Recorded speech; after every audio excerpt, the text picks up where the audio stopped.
Hello fellow human, hope you guys have a fantastic day and let's read some more entitled parent stories. To the first one. I vaccinated my child. My mother is not happy about it. I currently don't speak to my mother, nor have I for many months now, but somehow she still finds ways to butt into my life and the decisions I make for my child. My husband and I both come from anti-vax families. His side is against it, but doesn't shame us for vaccinating our daughter. My mother, however, really has a lot to say about it. Since we both were raised to not believe in science, it was pretty natural for us to be against vaccinating our daughter when she was born. I had a home birth, so it was easy to avoid everything. We would lie to pediatricians about it and just did what our parents did when we were kids. But since the new vaccines for COVID was released, I started to consider getting it and decided to do some actual research on vaccines as a whole. My husband and I made the decision to get vaccinated as well as getting a schedule started for our 6-month-old baby to catch her up. We went in this morning to get her first shots. Everything went smoothly and so far she seems fine. She has been fuzzy and sleepier than usual, but the pediatrician said that's normal and will go away in a day or two. We left feeling proud that we were able to educate ourselves effectively and set our baby up for success. Then I get a call. It's my grandpa, or so I thought.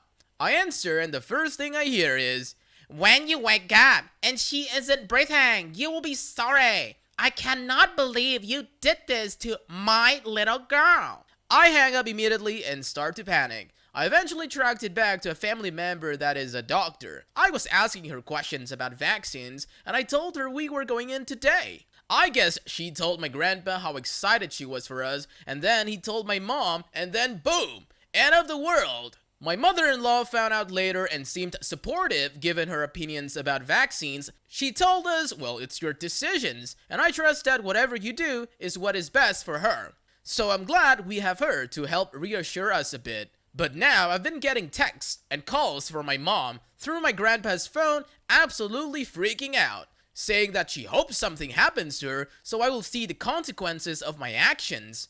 Also that she's praying for her, whatever that means. Ultimately, we're confident with our decision and will continue with our schedule. Although at times we do question that if we made the right decision. I'm sure everything will be fine, but my mother seriously needs to chill out.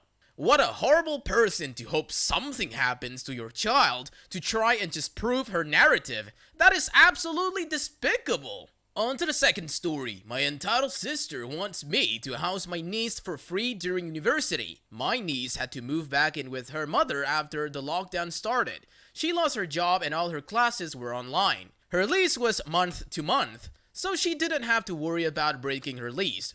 Recently, the schools have reopened and she started attending classes again.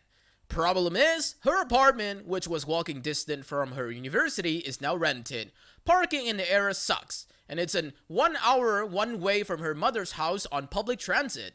I will say now that my niece is also incredibly spoiled and is taking classes for a degree with no practical benefits. By this I mean that it will in no way help her with a career path, nor are there necessary courses for further education. Got a call from my sister asking if my niece could live with me because I live in a 2-bedroom house and I'm a 15 minutes bus trip away from her university.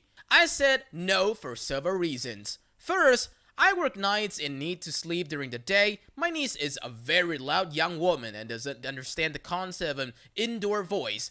Last time she stayed in the same home as me, I was sleep deprived because of her practically yelling on her phone, and it affected how I did my job, resulting in a write-up. And second, my niece is also a very messy person. I helped with the move out and the memory makes me shudder.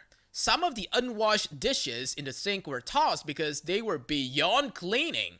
She tried to just sit on random crap and text her friends and scroll TikTok. I had to take her phone and lock it in the glove box for U-Haul we rented to get her butt moving to help.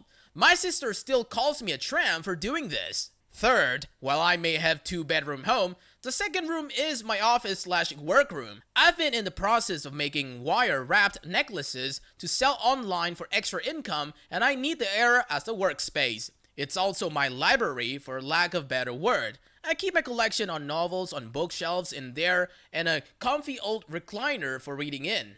Fourth, my niece is allergic to cats and I have 3. My sister seems to think that I can keep them all either in my bedroom or locked up in the basement for the school year. Well, screw that right there. Fifth, and this is a big one. My old sister is under the belief that my niece wouldn't have to help out with the household expenses or be expected to cook for herself. She also thinks that my niece shouldn't have to get a job while in school to focus on her studies. Try to pull the "we are family and should help each other out" card. But that didn't count for crap when my step-siblings nearly made me homeless after my stepdad died and gave me 30 days to find a new place for me and my dog. Dog-friendly buildings where live are hard to find. The only way I would agree for my niece to live with me is that she would give me $250 a month to help cover utilities and part of the internet. Figured that it's a steal considering a cheap place around her school is more than double or even triple that, plus utilities, and she could use the garage for her car for free. But I would also expect her to buy her own food, clean up after herself, like doing her own laundry, keeping her room clean, and putting her dishes at least in the sink, if not the dishwasher. Would not expect her to cut the grass or shovel snow. The thought of even asking her to do this already gives me a headache. Now I'm getting texts from my both sisters telling me that I'm a horrible person and I should open my home to this, that it's unreasonable to expect a 19 years old to spend 2 hours on the bus every day and yada yada yada. Part of me feels guilty because I could have moved my office and workspace down into the basement. Can't be a living space due to lack of windows. But I cannot afford the expense of a second person in my home without them chipping in for the bills. Nor will I lock my cats away in their home. Well, my advice, don't do it. Not even if they agree to pay like $250 a month. All other BS you listed means that it's not nearly enough. The third story, entitled Mom Confronts Me for have the audacity to buy our house when her son wanted it. Brief backstory. Back in March, I, 25 years old female, and my partner, 27 years old male, bought a house. Big deal for us, and we're so glad we managed to pull this off, especially right before the pandemic got bad. It's a livable fixer-upper. The lady that lived here bought it in the 1967 and was the only owner before us, and she made no updates in that time, lol. It keeps us busy, and that's worked out really well being home so often. Now, to the event with M. In May, my big project was pulling out some nasty bushes that had taken over a huge chunk of the front side yard. It was hot, I was sweaty, I'm digging out roots and throwing branches.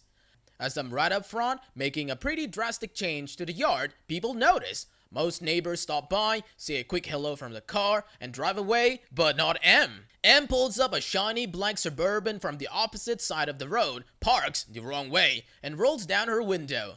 I'd say she is in her 50s or 60s, gray/white bob cut hair. I stand up and pause my music. The following conversation isn't exact, but pretty close as this conversation was just so entitled. M.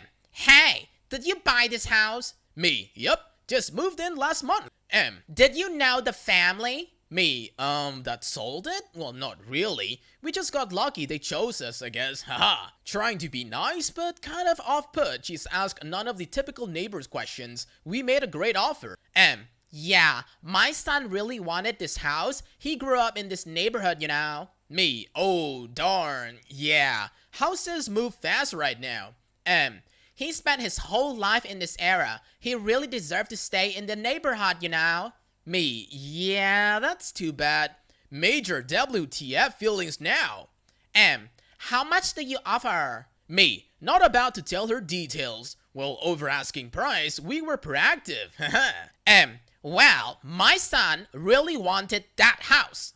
Me. Feeling quite awkward with this whole situation and just looking to shoo this lady along. Yeah, well, I'm sure more houses will go up for sale around here. M. Well, that doesn't help him now, does it? He had his heart set on that house. I just exaggeratedly shrug and decide to resume my root cutting to try and give her the message. M. You're probably flipping it. He would have loved it. Me. No we're not. We're staying long term. M. Yeah, right. Well, she doesn't have. I'm wondering if I should just go inside or something. She just keeps looking at me expecting me to say something. I keep cutting a root. M. Is it just you or did your family help you get it? Me. Getting pretty short in tone. Well, my partner and I bought it together. M. My grandkids would have loved the yard. A loved yard make a house a home, you know. Me, not looking up. Well, my dogs will love it, especially once I'm done. Seriously? I just scoff, pull my root out, throw it on the pile. I feel her eyes watching me. Me, really ready to be done. Well, have a good day. Then, with a last glare and an she speeds off, leaving a quite annoyed and bewildered me in my dirty glory, mulling over what the heck just happened. Did this freaking lady just try to guilt trip me because we bought a house her son wanted? Indeed, apparently. WTF. Definitely the most unwelcoming interaction I had since we moved in, and I have not seen her since. Karen be like, how dare you not offer to give her precious boy your new home? The fourth story, entitled Mom Begs Brian to be less happy on her wedding day. So let me preface this saying that this is my mom's story, not mine. I don't know all the details because I know it's a painful memory, and I don't want to make her relive it. The characters will be my mom, entitled mom, entitled sisters, MD, my dad. My mom is the youngest of two girls. She and my dad went to high school together, but didn't start dating until they were both in college. It was a chance meeting that they ran into each other in a bar. Cute story. Still happily married and in love 23 years later. It all started when my mom got engaged. My aunt was so upset because she wasn't engaged first, even though she was older. Throughout all the planning, she was pouting and kind of cold towards my mom. So the day of the wedding comes, my mom is getting ready with her bridesmaids. She's marrying the guy she has had a crush on since high school. She has her perfect venue, and she's wearing her grandmother's, my great-grandmother's dress. Everything is going absolutely perfect, until my aunt starts crying. My mom tried to comfort her because she is the most selfless woman in the world.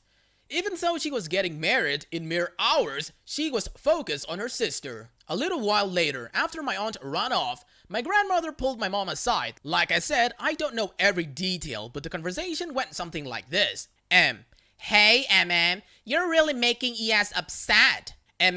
Confused, well, what did I do? You're way too happy, and it's making her upset that she didn't get married before you. Can you just be a little less happy? My mom was in shock. This was supposed to be her happiest day of her life, and here was her mother telling her to be less happy so that her sister didn't get butthurt. My mom's whole life, she was always told to set her accomplishments aside so her sister felt special too. When she was younger, she was told by her parents she would never go to college because she had had a hard time in school. Dyslexia and before professional help was available. My mom defied all odds and graduated with a master's degree. Can you guess who got all the glory for graduating from college? You guessed it, my aunt. And on this day, my mom wasn't having it. Look, Mom, I'm sorry that ES is upset, but today is about me and MD. We're happy, and I'm not going to hide or pretend that I'm not, just so ES won't be sad. Today is the happiest day of my life, and I'm not giving that up for anyone. My grandmother shut up after that. She did give my mother a disapproving look though. I don't even need to have been there to see it. My mom still gets them all the time. After that, the wedding was perfect. My mother still talks about it with stars in her eyes. Now, my mother still has to deal with her crap sometimes, but she also has my dad and us kids, two of us are adults now, to help stand up for her. She's very happy, and I'm so glad she stood up for herself. There are a few stories like this that I know about, but this one makes me the saddest. I'm just glad that she didn't let it ruin her wedding day. Those family that cotton-wool children at the expense of their siblings just baffle me. That's it for today, fellow humans. Thanks for watching. Be sure to leave a like, comment, and subscribe. See you guys next time.